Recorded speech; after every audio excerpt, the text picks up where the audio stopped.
Welcome everyone here to the Centre for Social Justice. My name's Andy Cook and I'm the Chief Executive here. I want to start with a few thank yous. Firstly to everyone in the room joining us and those online looking at you now. Thank you for being here. It's a really important day. Also to the team who've done a tremendous job here, particularly making this place look like the Starship Enterprise, which feels very cool indeed. I want to particularly thank the commissioners, Martin Ivens, Miriam Cates, Lawrence Hancock, Andy Burnham, who's joining us on screen at some stage, Lord King, Mercy Muroki, who are all here in person, and Liz Earle, Sir Stephen Timms, Tim Farron, and Josh Babarinde, who couldn't make it today. Reports like this don't just happen, and we're very grateful for all the hard yards put in, every piece written, every bit of red pen put across some of our musings, and every mild debate/argument had. 9 months ago, the Social Justice Commission presented its major report on the state of the nation in the UK. This was a year-long report which had gone to every nation and every region in the UK, heard from over 360 small charities and community groups, and spoken to thousands of people on the very lowest incomes. It laid out the top issues facing the UK for the poorest. We called it Two Nations because what we found was a chasm between the have and the have-nots in this country in terms of opportunity and in terms of achievement. They were living different lives. Lockdowns had poured petrol on these problems, but it would be wrong to deny that the fires were already there. And things haven't exactly improved since. Since we last came together in this room 9 months ago, we now see a new record of children that are severely absent from school, 157,000, the highest we have ever seen in a termly figure. In Scotland, a third of children are now persistently absent. I'll repeat that, a third. In the last 9 months, the number of working age people who are economically inactive has jumped a further 200,000. That makes 400,000 in the last year, taking the total to 9.4 million, of which 2.8 million are signed off on long-term sick. We've seen our prisons go from full to officially overflowing, with the first prisoner releases starting just 1 week from now. And tragically, we have lost another 4,907 people to drug-related deaths. This situation is desperate. Change is needed. But anyone can be a critic. God knows there are enough of those in Westminster. So we wanted to come back with some answers. And not just nice words, but actual pragmatic solutions that cut across party political lines, that government could go out and deliver quickly on to make change for those it should be serving. In the week that Parliament returns, in a long shadow of summer riots, this could not be more needed. So today, the Social Justice Commission, which is made up of different political parties, different senior expertise in business, finance, charity, journalism, education, is reporting on its top ideas. In this report that's in front of you, entitled A United Nation, there are 50 clear and implementable ideas that have been split across the 5 areas that the Commission first identified. And aware of the financial issues that this government say that they have, though they do keep finding a bit of cash behind the sofa for certain things, the majority of these ideas are cost neutral, and most of the rest are cost minimal. None of the ideas in here would cost more than 0.1 of government spending, 0.1%. And contrary to the Prime Minister's suggestion of needing 10 years, all of these things could be done in this next parliamentary term, with a bit of can-do and a bit of drive of the civil service. And whilst some commissioners may be more enthusiastic about some ideas than other commissioners, a bit like me with my children sometimes, all the ideas are backed by game changers across the country, whose only real question to us is, what the hell are you waiting for? To hear about the top ideas for changing this report, I'm going to ask Sophia, who brilliantly put all of this together, to come and give an overview, and then we'll get some initial responses from some of the commissioners before opening up to questions from all of the commissioners. Sophia.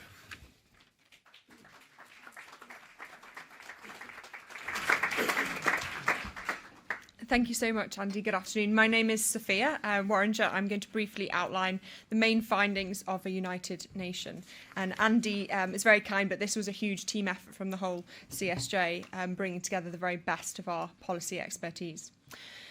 The research for a united nation was drawn from an extensive consultation from people across the country. We heard from hundreds of small frontline charities and social enterprises that tackle poverty day in, day out on the front lines.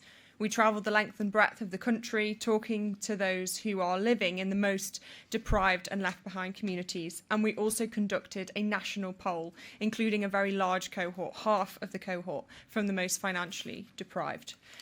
And this is what we found. The United Nations is the second report published by the Social Justice Commission. The first one, Two Nations, published in December 2023, painted a detailed picture of all the problems facing the most left behind communities.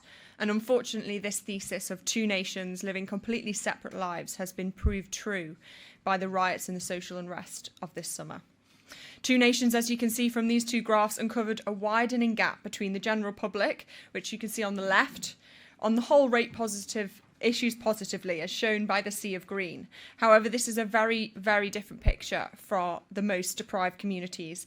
Their lives are marked by poor physical and mental health, low quality housing, educational failure, welfare dependency, and ruptured community cohesion, as seen by the sea of red. But not leaving it just to talk about the problems, the second report of the Social Justice Commission, a United Nations, sets out the suite of policy solutions to tackle these issues identified. The first challenge the Commission set out to solve was how to make work pay. The number of economically inactive people, these are people who are out of work and not required to seek it, has jumped to 400,000 in the last year and now stands at 9.4 million. Nearly 3 million of this cohort are working age signed off sick, and despite research by the CSJ that has shown that nearly 700,000 of this cohort say they want to work if given the right support. Failure to act on this issue will see benefit costs soar by 10 billion over the next 5 years, and a further up to 1.5 billion lost in tax take. So the solution proposed by Two Nations is to devolve up to 6 billion of employment support services and adult education budget from the DWP to regional mayors, combined and local authorities, to allow those who know the needs of their community to make the decisions in their best interests. They know the local job market, they know what is possible. This is not about asking for more money from central government. We know how cash-strapped they supposedly are, but this is about making the money we already spend have the greatest impact. Retaining the conditionality of the welfare system within DWP will mean that those supporting those into work are separate from those enforcing sanctions, which play a very vital role. And we know that it works. In the Netherlands, this devolved method has been up to 3 times more as effective as what we have here. The second challenge we looked at was how to create safe streets. Our research has shown that up and down the country, it is clear that communities feel that they live in effectively lawless places and that crime is a big concern for everyone. And at the same time, we have overflowing prisons and prisoners soon to be released into the community with little plan for their rehabilitation. We propose, therefore, a new sentence we call the Intensive Control and Rehabilitation Order, or the ICRO for short. Those sentenced to an ICRO would serve both mandatory conditions, which everyone would have, things like electronic tagging, regular court appearances, and a zero tolerance of breaking the conditions they would go to prison. And then also flexible conditions based around the needs of the particular individual, whether they be drug and alcohol rehabilitation engagement, or work requirements, or where appropriate, continuing caring responsibilities. This new sentence, therefore, brings together both the tough and punitive and the rehabilitative approach to criminal justice. And this is a cost-neutral or even a saving measure. The third thing that we looked at is how to build stable communities. Time and time again, we heard that small charities are the backbone of their communities. They really came into their own during the pandemic, and yet they are constantly on short funding cycles, competing with large charity machines. Just one illustration of this is that CSJ analysis has shown that 85% of charitable income goes to just 4.4% of charities. And small charities are constantly being pushed to produce new programmes rather than sticking with what works and what they know has worked. So we are calling for a whole new way to bring charities into the service offer. We want to see this in a variety of ways. We want certainty for these small charities that are providing these vital services, longer-term partnerships between charities and statutory organisations, giving small charities the certainty they need for the future, and the people that they serve also that same certainty. We want to see integration, a seat at the table, respect and not suspicion, so that people delivering these vital services are brought into the offer, not held at arm's length. We also want to see a greater collaboration of data and resources and services where appropriate between statutory and voluntary sectors. In this report, we lay out in detail this action plan for charities, exactly what that would look like and how it can happen. Again, this is not about large injections of cash, but about better use of the resources that exist. The fourth challenge was how to support fragile families. Despite a rising price tag, which is only going to get larger, the current childcare system fails to deliver what parents want and doesn't necessarily take into account the best interests of children. Our polling has found that parents of children who are school age would like to spend more time with their children, not less, and the majority cite finances as to why they can't. But we propose a solution to increase choice for parents and tackle child poverty. We propose a new childcare offer to remedy this mismatch between the current policies and what parents want. This policy, family credit, has 3 elements. Firstly, instead of childcare subsidy, we propose giving the cash equivalent to parents. The parents can use this how they want. They can use it on formal childcare settings if that is the best setup for their family. They could use it on a childminder or a family member or even themselves, so they're adding it to their own household finances in order to make the best decisions for their flexibility and their family. The second thing this new family credit would bring in would be focusing resources to the most acute age, which is 0 to 4, the early years where child poverty is most acute and families are most fragile. This front-loading of child benefit would give families that extra support in those crucial early years. And thirdly, we propose allowing parents to work their taxes as a team, proposing 100% transferable tax allowance between couples on the basic rate of tax. If all 3 of these measures were taken in tandem, this would also be a cost-neutral measure.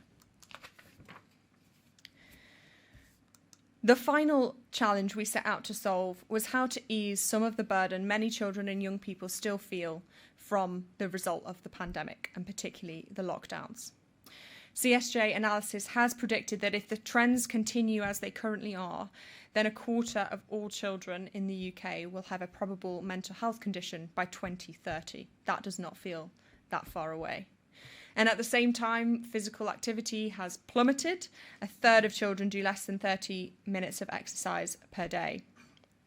We propose, therefore, that there should be 2 hours of additional extracurricular sport every week, in addition to traditional PE, and this would close much of the activity gap between the most deprived students and their more affluent peers. This, what we're calling the right to sport, is not about putting more asks on schools. We know how stretched they say that they are, but our model shows that it is best delivered through partnership with grassroots sports, activity groups and charities. Alongside this, we want to see a rebooted offer of youth services, but not one that starts with gusto and fizzles out, as too often has been the case. We have a plan for a national youth legacy endowment, so to create a sustainable future pathway for youth services.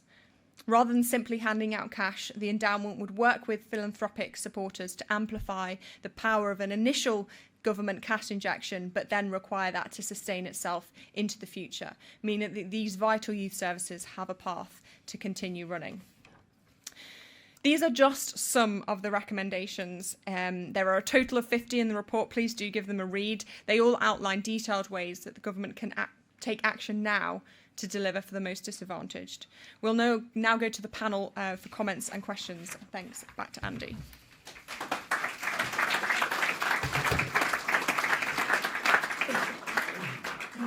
Thanks, Sophia. Brilliant. Right, I want to just start with Martin. You chaired this mammoth enterprise that was meant to be a year, but like in all good reports, we nearly took 2 years off you. Could you just give your headline comments and what you think is most impactful of the ideas we've brought? Yeah, I'd just like to say thank you to everybody who's worked on the project. Thank you first to Iain. I mean, I was honoured to be asked to chair this commission, knowing Iain's long record on social reform. Going back to Easter House and other notable interventions. So I was delighted, and as a former editor of the Sunday Times where we had specialised in welfare reform, I thought we made a great fit. But also, I particularly like to thank fellow commissioners. It's rare you see in public life cross-party cooperation at this level, and one that worked. So that there are nuances of disagreement, no doubt, still amongst us, but to see us all working together, I thought was most inspiring. Not just politicians, but business people and people who work in charity. I thought for me it was very much an honour to work here, and I think we've already had an effect. I think in politics, as in life, imitation is the sincerest form of flattery. I mean, I think what you've seen, both from the new government and the past one, is an interest in welfare reform and the plight of the young that wouldn't have been there without our first report, Two Nations. I mean, I think there were real dangers following the pandemic that some of these social problems would be just swept under the carpet. We'd move on to new agendas. The life of partisan party politics would take over. And I think our first report did a real service. And I think the proof is in the pudding. I mean, it's interesting that the new Secretary of State for Education, Bridget Phillipson, is now with us on the absence epidemic and proposes to take up our agenda.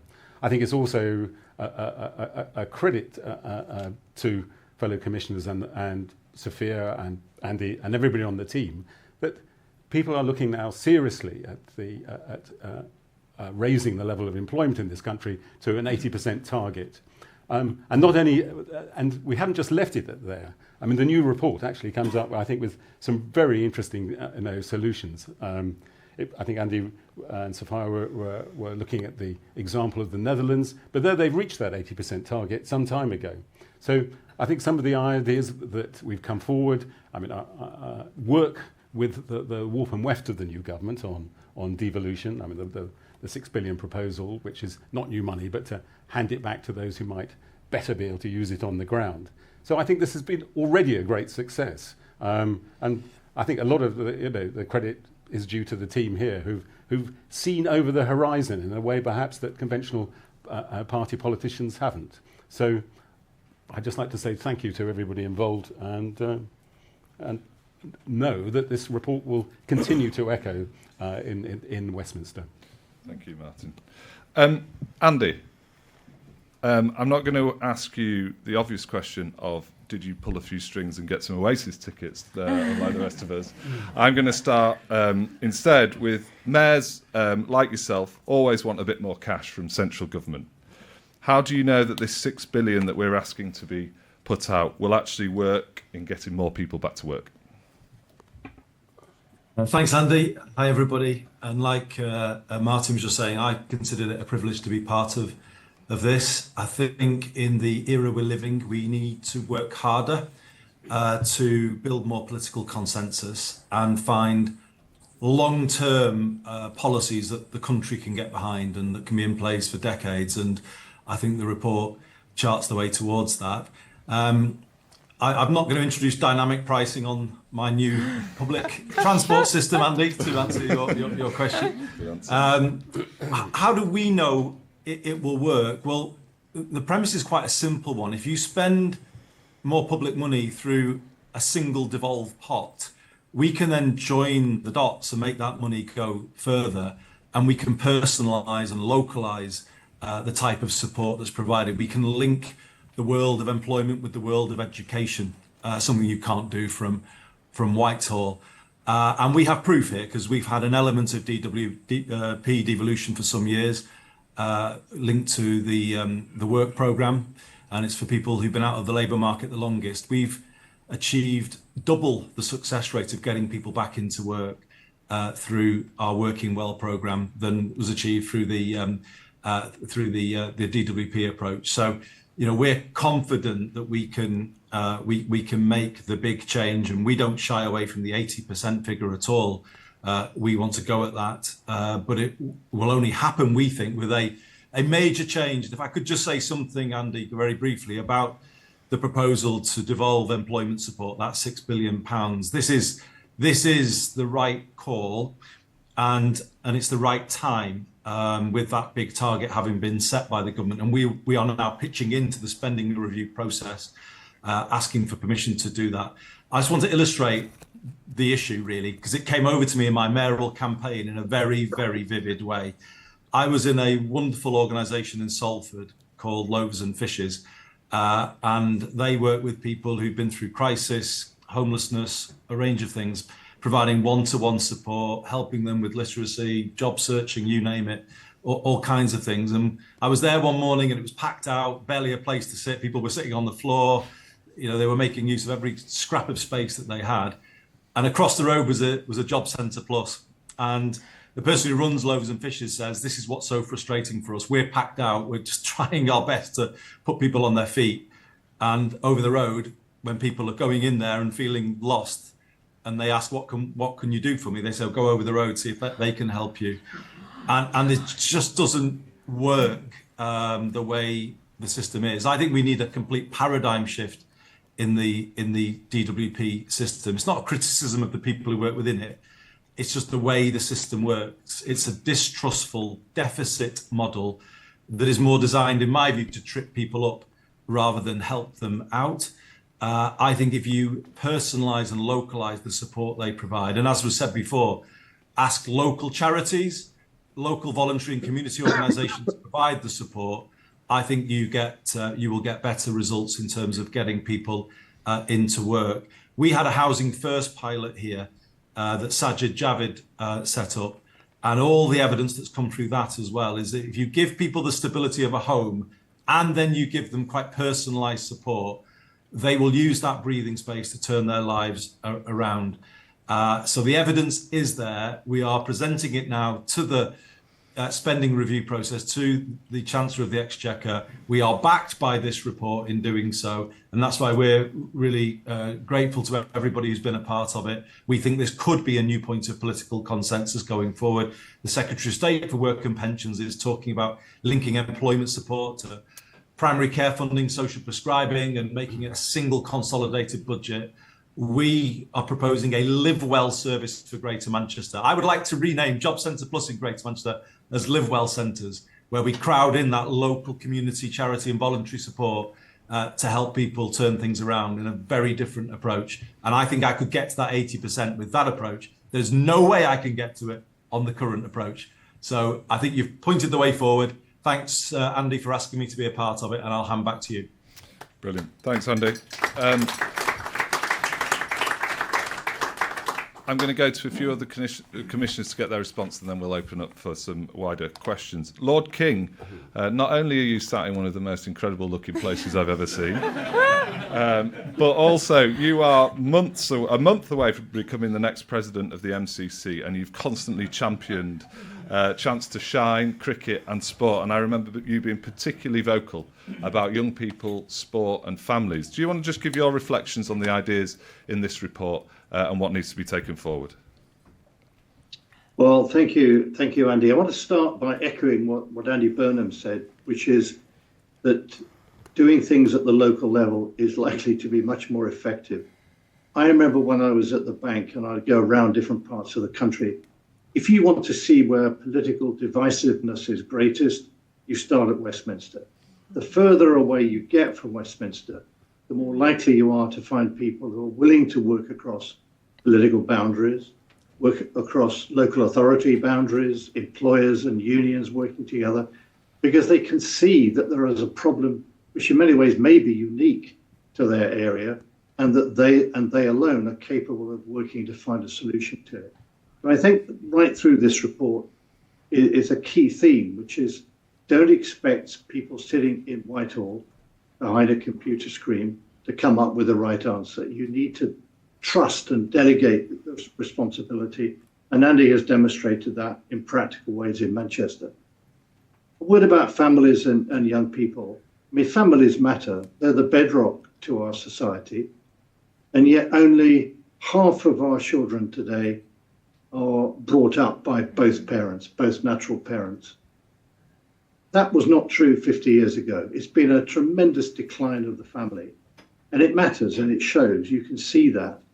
I mean, a simple statistic from the recent A-level results, in which you could see that communities that value families, very often Asian communities, are achieving far better results at A-levels than those groups that do not, or suffering from a breakdown of the family. The extreme case is that Asian girls who do not have free school meals, 77% go to university.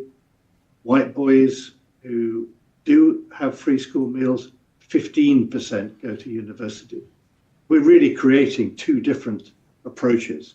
And we've got to create an understanding that apprenticeships, the new occupations that will replace the traditional manual work that was available for young males, this has to be socially much more valuable in the eyes of all of us. Just going to university is almost a sort of trip that the elites want their children to go on. It's not actually the right solution for all of our young people.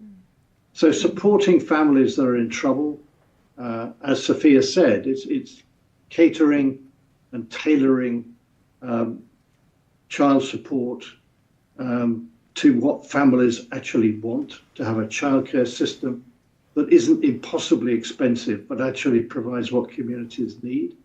It's enhancing the role of fathers by making sure that fathers have to sign the birth certificate, giving more role to paternity leave, so there's a more equal approach to paternity and maternity leave, understanding that fathers are a crucial part of successful families. And then at school, it's ensuring that kids, the idea that a teenager should be expected to sit in front of a blackboard studying the national curriculum and do nothing else is completely crazy. You want schools to offer things that children will find fun and valuable, so that going to school is a positive experience, not just a pain. And so our schools need to offer far more by way of both sport, but also art, music, drama, all the things which a good private school might offer, but which have been cut out of very many of our state schools. And I think adding an hour a day for enrichment activities, as the report describes it, would be a very good. And the more we do by way of encouraging children to discover that in these activities, they can do things which maybe they were not doing well in their purely academic activities, it's a way to discover that, a sense of respect, which they get from other children. Chance to shine, you mentioned in cricket, the number of children who change from being dropouts to people who didn't find school offering them very much, to realizing that here was something they could do. And once they had gained the self-respect that they could do it, carried that right across to other activities. One small girl said in an interview, once I realized I could bowl a cricket ball, I said to myself, well, maybe I could learn French. It's this ability to actually believe in yourself that you can do a whole range of different things. So I think changing family credit, trying to make sure that we do far more to enable employers to take training and apprenticeships seriously. As someone who is hopelessly impractical, I think that the ability to be anyone in the building industry, plumbing, or an electrician actually that's harder work. Technically, it's more demanding than many of the activities in universities. And, ICE used to set interest rates with a group of 8 other people. All we had to do was to say, up, down, stay the same. Actually, solving a problem of constructing a new building is infinitely more demanding. And we need to value that and respect it and give people the training and the skills so that they can carry that out. I think the new Model Institute in Hereford is a very good example. The report contains other examples of local initiatives which have tried to move away from this completely nationwide model of a 3-year university degree, where, it used to be the case 50 years ago, 40 years ago, that only 8% of the cohort would have that kind of very expensive education. Now we expect over 50% to have it. It doesn't make sense. We're burdening too many people with large debts when they come out of university, and we're not providing them with the opportunities to acquire the skills that they would enjoy and take with them into employment. So families are absolutely crucial, supporting families, but extending that into helping children in education and then in training, in apprenticeships and on into work to match the things that Andy talked about in terms of helping people to get back into work. These are really important things. And as Andy said at the very beginning, it's not a question really of throwing vast amounts of cash at it. It's a question of using the resources and facilities that are there to enhance it. In terms of extending the school day, it isn't government money that's needed. It's involving other people in charitable activities who are willing to help and contribute this to school. So devolution, doing it at the local level, is one of the core principles of this report in all of the areas we discussed. Thanks, Lord Mayor King. And you heard it here first, interest rate setting is dead easy. I wondered why they've been buggering it up for so long. Okay, moving on. Miriam, you were, give us your top reflections.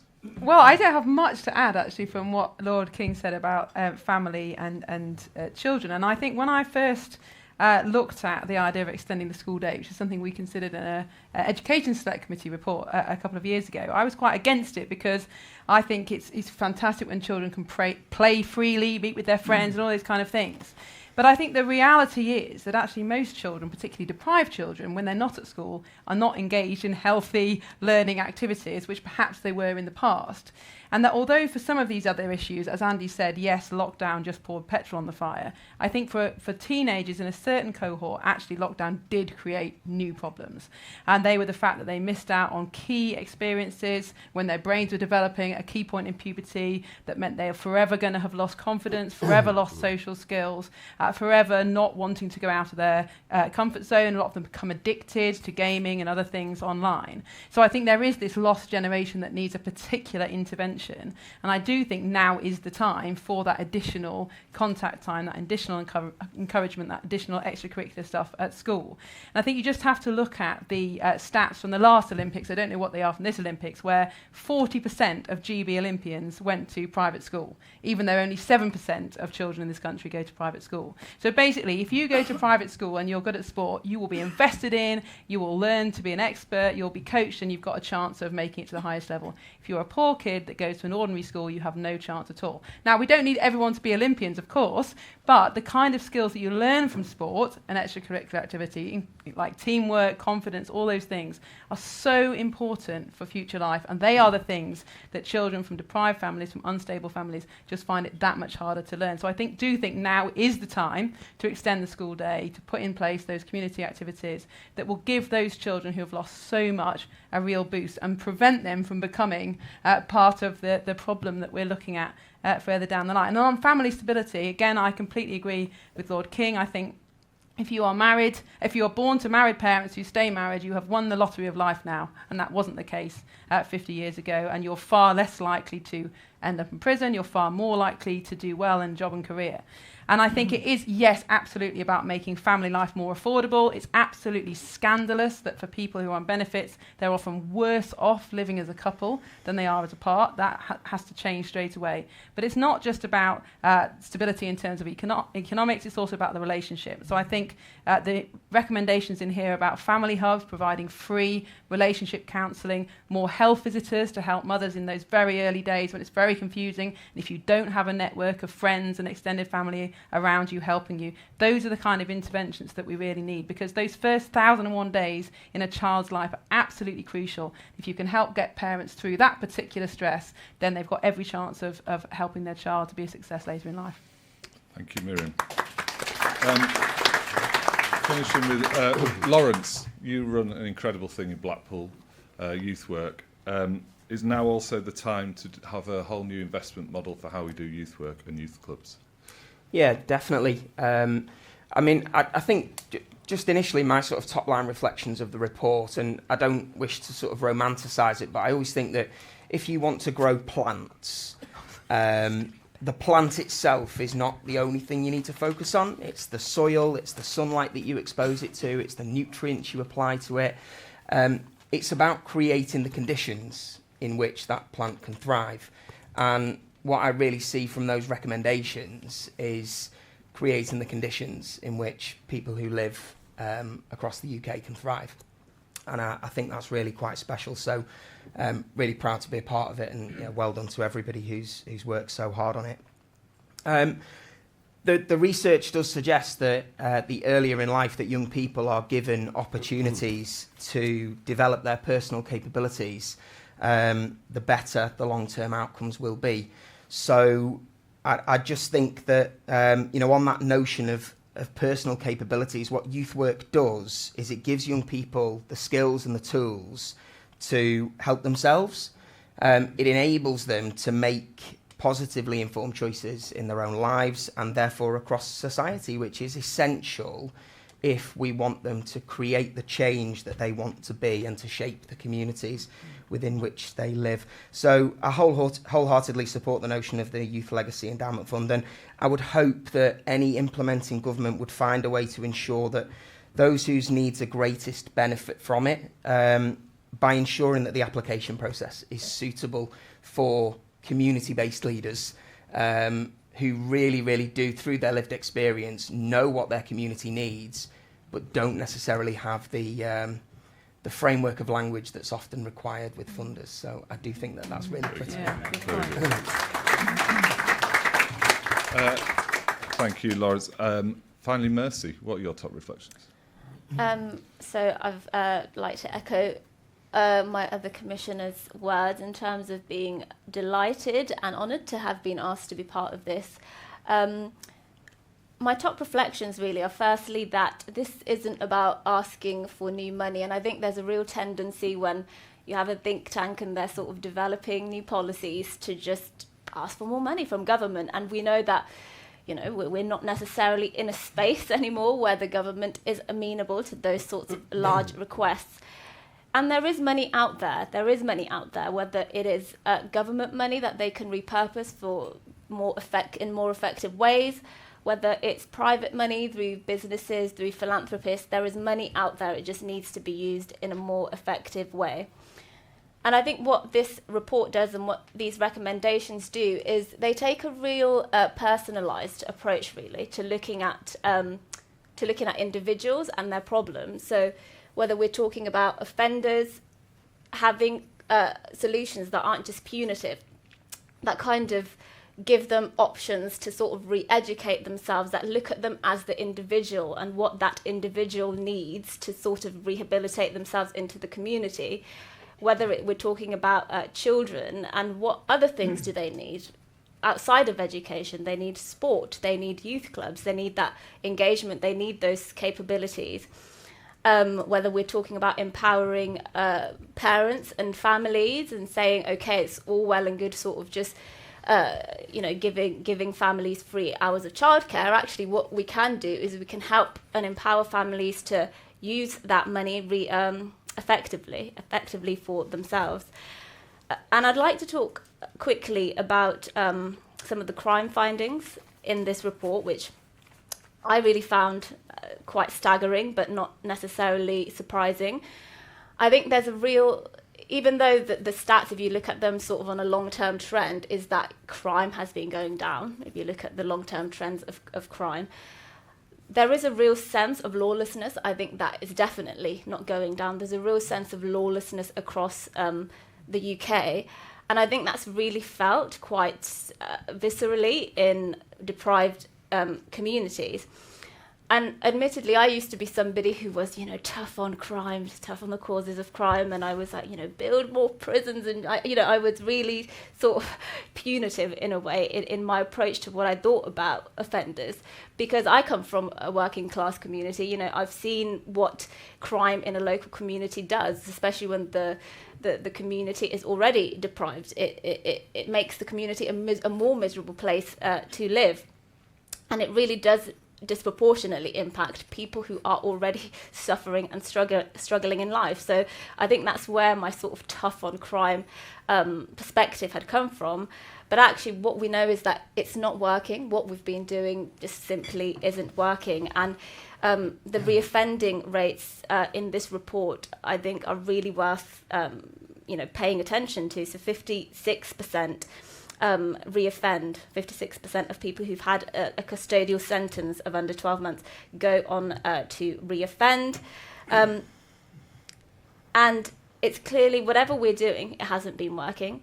And I was actually quite pleased to see James Timpson sort of appointed as the minister, because he's done lots of amazing work in terms of, rehabilitating prisoners and giving prisoners jobs. It costs £18 billion a year.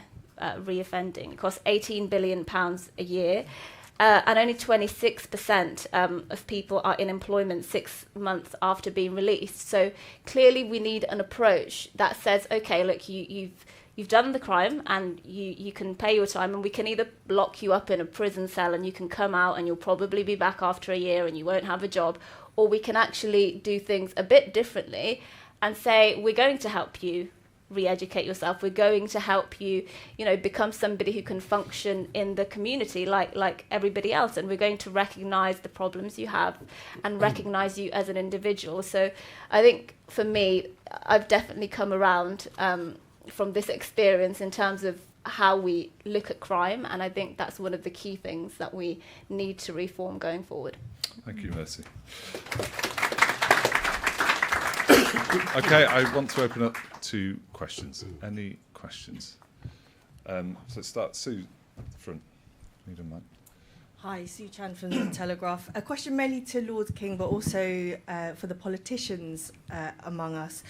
The very first chapter of this report is called Make Work Pay. Labour also has a plan to make work pay, mainly through strengthening workers' rights.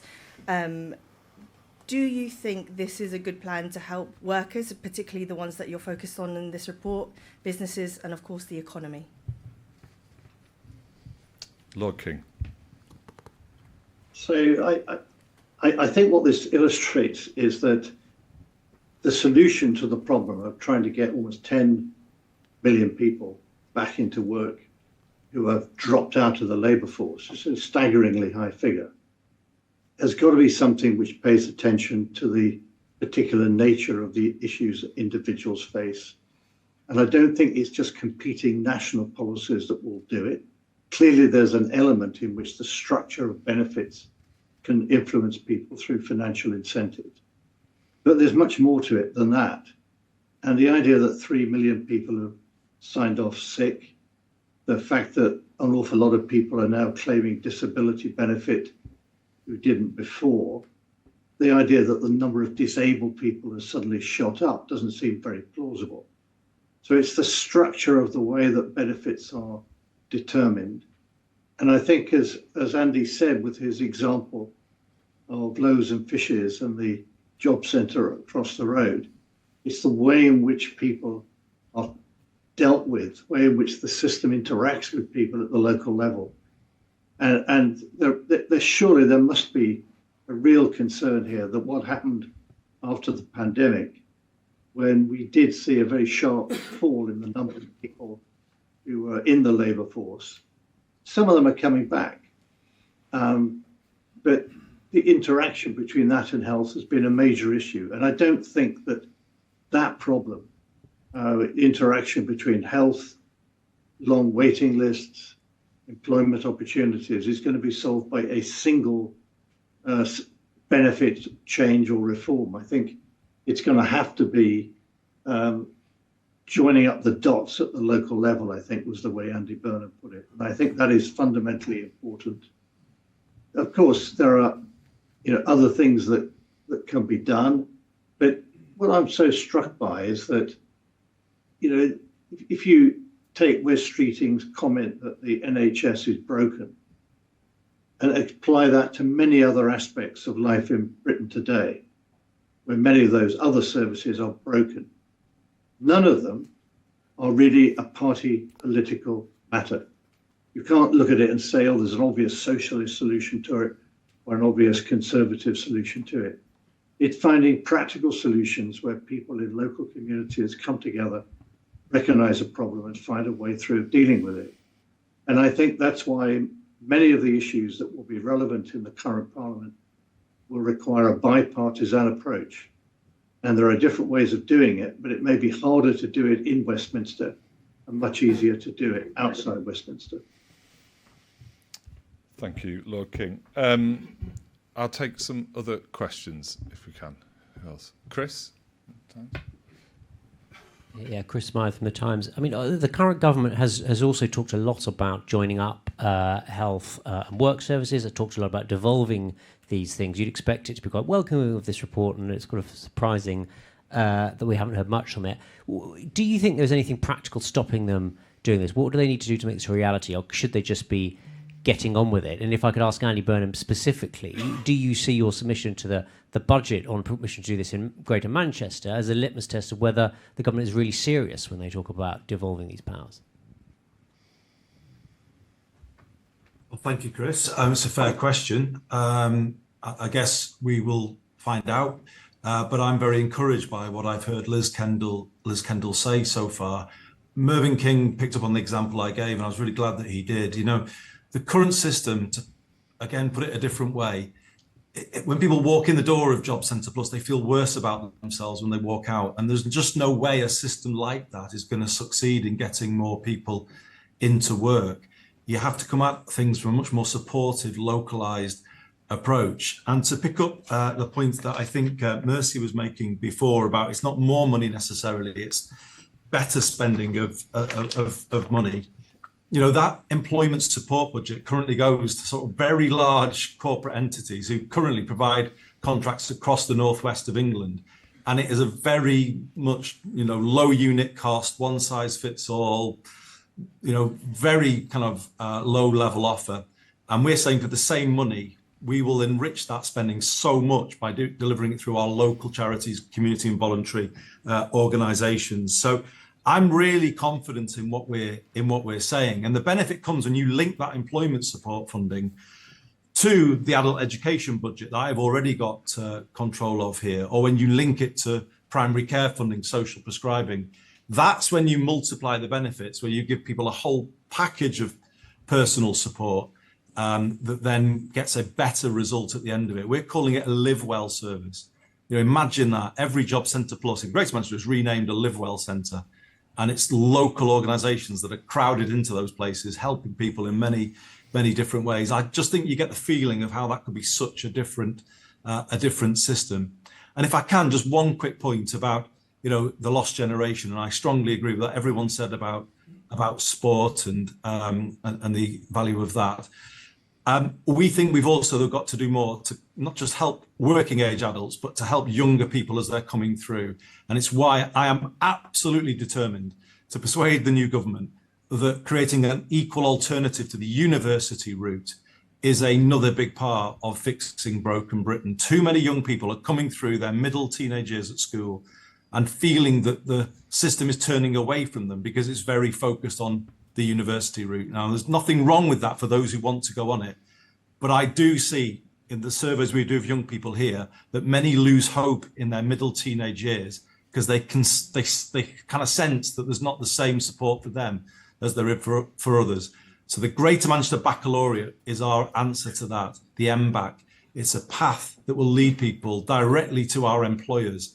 And we're about to do a big launch soon where we will give our young people, our teenagers, for the first time, a clear line of sight to the modern Greater Manchester job market. So they can see that from school and start to plot their steps towards it, working through T-levels and our colleges. We want all young people to be able to apply for a quality few week-long work placement from secondary school, so they can start that journey with aspiration and a sense of hope. Where Greater Manchester is today is that young people growing up across our city region can see the new skyscrapers from their bedroom window, but they cannot see a path for them towards working in those places. I see it as a big part of our mission in the next era to give all of young people here a path into the growing success story that is the Greater Manchester economy. So it is about thinking differently about how we give people hope at every stage of the life journey through a recasting of the benefit system, but also a recasting of the education system with much more emphasis on a quality technical route, so that young people come through school and all leave secondary school with a clear path in front of them. Again, that would do so much, I think, to fix broken Britain. Okay, a couple more questions if we can. We'll go Zena and then we'll come front of the middle. Thank you. I mean, I'm really excited about what you're doing, Andy, and passionately believe in what you're saying. I'm Zena. I work for a charity called Rugby Works, and we work with young people who've been excluded from school in PRUs. And the figures that have come out just recently show that 100 young people more a week are being PX, permanently excluded from school, than 2 years ago. So we don't just have the lost generation of over 150,000 young people who have absenteed themselves. We are actively adding 240 young people a week to that permanently exclusioned space. And I'm really encouraged by everything in your report, and I'd just love to give commissioners one or two opportunities to say something about what we're going to do to reverse that trend. Maybe go to you, Miriam, on that, former member of the Education Select Committee. Yes, great question. It's good to chat to you a bit earlier. I mean, yeah, I think you shared a frightening statistic about how much more likely a child who's permanently excluded is to die before their 30th birthday than average. And once a child's been excluded from school, especially if they've got all the other problems that we've talked about, how are they supposed to get back into mainstream society, whether that's jobs, relationship, community, anything like that? So, of course, permanent exclusion has to be a last resort. But on the other hand, we've also got enormous issues generally in school because of lockdowns and the effect that's had on children's behaviour. So as a former teacher, I also feel great sympathy for former colleagues who have to manage a class and discharge a lesson despite the fact that there are some children with serious problems in the room. So I think it's a really, really difficult problem. And the long-term answer, I don't know what the short-term answer is, but the long-term answer is much more early intervention along the lines of the family hubs, the health visitors, the helping parents stay together so that you don't get to that point. But I do think Andy's got a really good point as well about the purpose of school, particularly for teenage boys, and why are we forcing all our children through GCSEs, 40% of which are guaranteed not to get the required levels in English and maths, and far more from deprived backgrounds. Why are we forcing every 14, 15-year-old boy through that process when actually we know that there are better alternatives out there that will lead to better jobs and give them more purpose to come to school and hopefully behave? But I don't have a short-term answer to that. It's a really difficult question. There are two sides of the story, aren't there? And I think that's why what groups like you are doing are absolutely phenomenal, and we need much more in every area. Absolutely. Question down here. Andy, can I just add something quickly, Andy? Do you Go mind? for it, yeah. My apologies for jumping in, but I just agree actually with what Miriam just said. And Zena, the thrust of your question completely. Exclusions are far too high. Did you see the recent data? They are worryingly high. And I just want to say, from our perspective here, from mine, I think we need to be working to see the complete demise of pupil referral units. I don't see how they do anything other than add to broken Britain. If you're in your teenage years where you're kind of going through an institution where everyone's locking every door and you're feeling like you're in a quasi prison like environment, I mean that cannot possibly be right. I don't think pupil referral units are the answer, and I just pick up on what you're saying. I think what's in this report is the answer: enrichment, support, personalising things, giving young people a clear path. I think we've got to go in a very different direction from the one the education system has been in and particularly the overuse of people referral units is something that really has to end, in my view. Thanks, Andy. We'll go question down here. Hi, my name is also Andy. Andy Sykes. I run an anti-poverty charity up in Halifax, West Yorkshire, called Noah's Ark. It was really interesting, actually, when Andy Burnham was talking about the loaves and the fishes in the job centre, and I looked at you lot here, shaking your heads when you heard the story of the job centre telling those people to go over the road to the loaves and the fishes. Because there's not a day goes by without somebody being referred to our project by a statutory service for everything from debt advice to a food parcel to a bed and a mattress and a washing machine. And yet our service gets no statutory funding at all.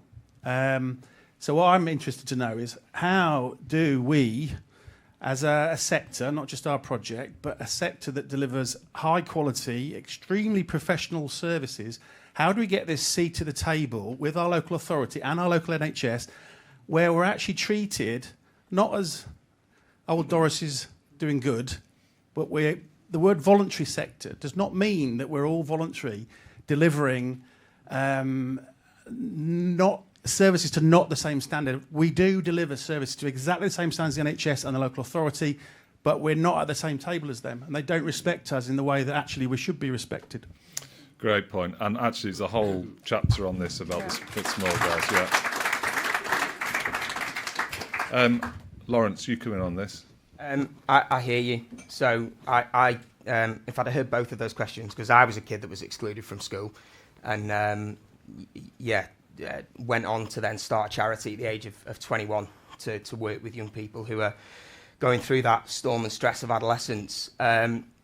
So, I mean, on your point, it took me 10 years of running the charity before any government, local or central, took me seriously. So eventually it happened, but it should have been easier, and we would have been able to grow bigger as a charity and do better work faster had we been able to not just get through the doors of the local authority, but perhaps have had some educational support on how to navigate those channels. However, I do think the report addresses it with I can't remember the language that's used, but the charity link between the local authority and charities. I think that will be a great support in bridging that gap, because local authorities are big places, and I suppose what I started to realise is that the people who needed to see what we were doing had no idea that we even existed.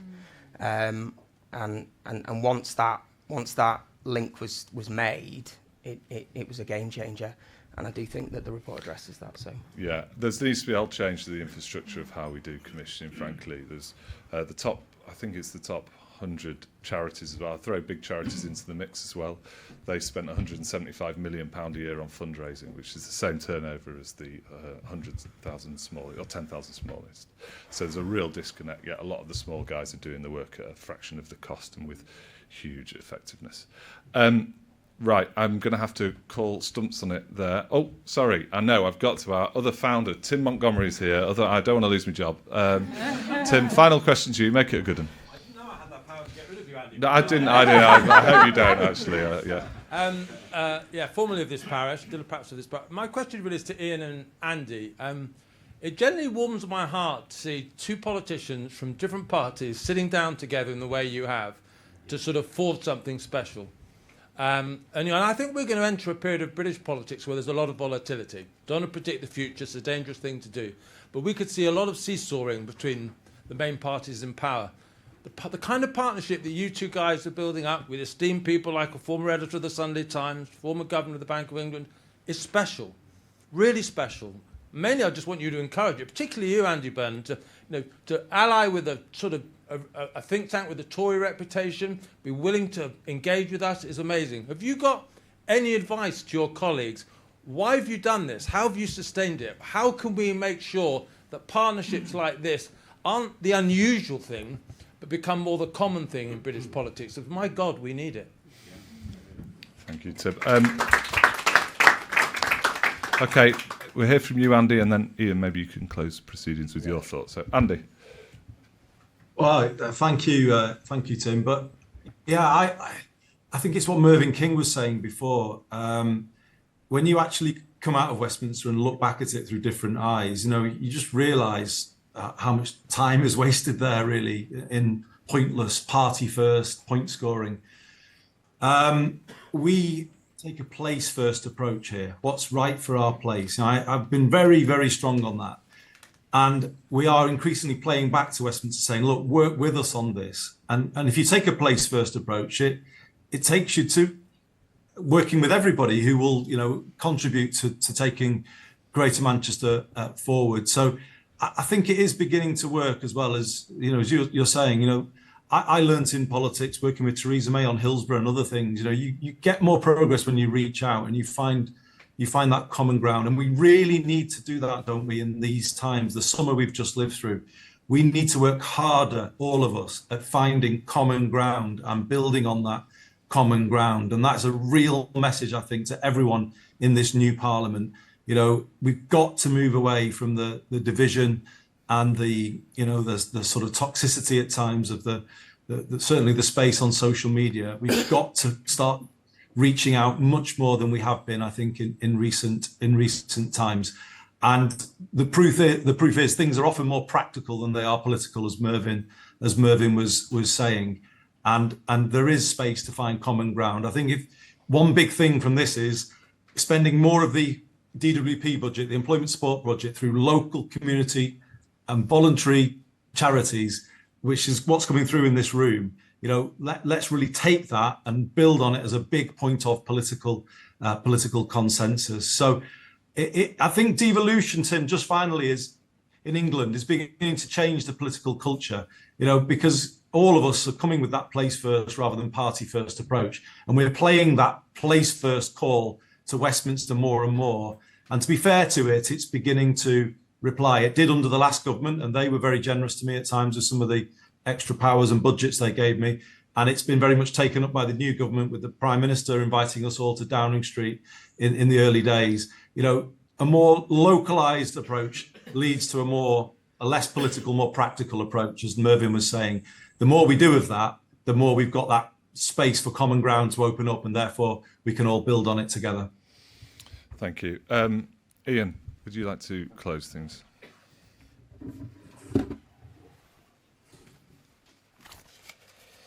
Can I start by thanking everybody who's taken a full part? A couple of points I wanted to make, which I picked up in the course of this. The first is that, just for Andy, actually, it's when we designed UC, it was actually designed to be localised. It is wholly capable of being localised down to city level.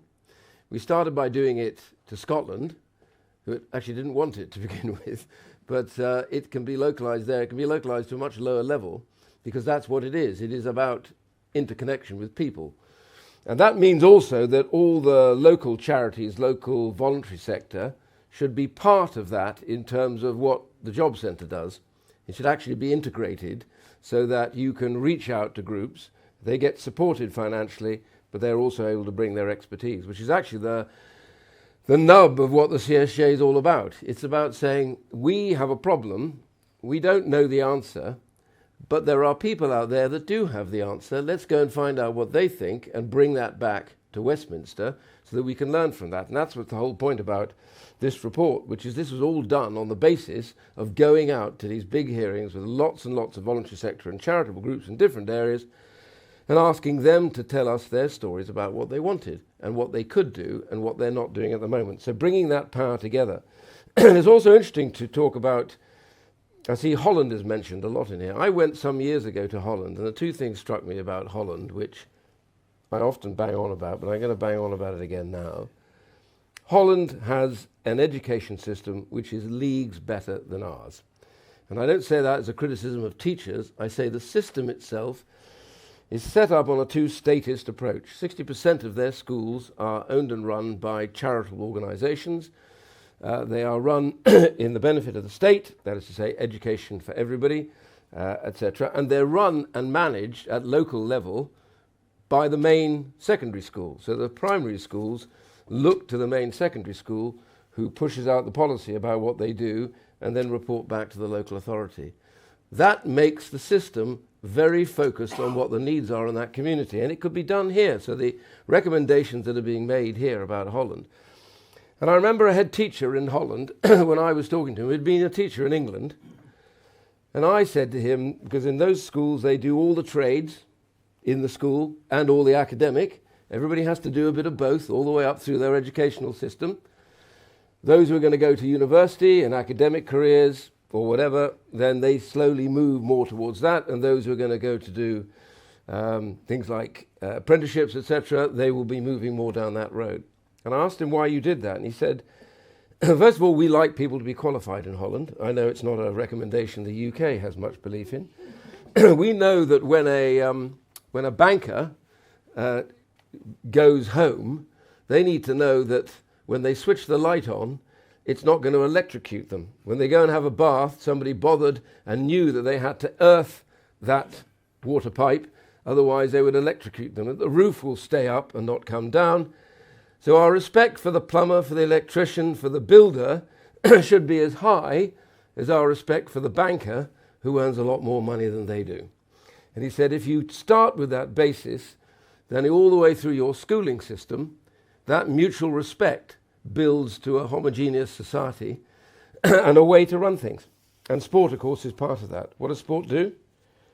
Sport teaches you, first and foremost, to treat with triumph and disaster, because most of our lives are not about always winning. They're mostly about losing. But learning to lose and move on to the next bit is what sport does. If you don't do sport, you don't do competitive sport, you simply can't cope with the blows that you're going to take when you're in adult life. So I want to thank everybody here. And I want to thank you for being part of this, a key part of this. I hope you're able to persuade the government to look at this report and to take note, because it's really, really critical. You talked about working together. Absolutely, that's what the CSJ is all about. It's not a conservative think tank. It's just an organisation that learns from the grassroots. So thank you to all of the commissioners. Thank you for the team here at the CSJ. And at the end of it all, we're going to keep on going no matter what everybody else thinks. Thank you very much indeed.